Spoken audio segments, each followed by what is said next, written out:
সকাল সকাল কারেন্ট চলে গেছে। একজন সিঁড়িতে উঠে বসে রয়েছে আর একজন মার পাশে বসে রয়েছে। কালা এ মা, এর শুধু চিন্তা আমার মায়ের মুখটা কামড়াবে।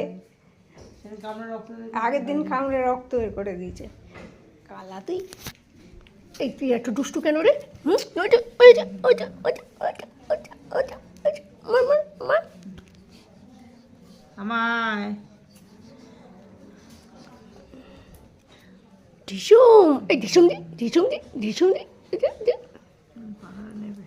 পাখাটা নেবে, পাখাটাকে এখন নতুন বানাবে। দুষ্টু, নটি নটি, ভেরি নটি। ইউ আর ভেরি চালাক ব্রো। আউ, এই তো জোজো রানী, তোজো রানী।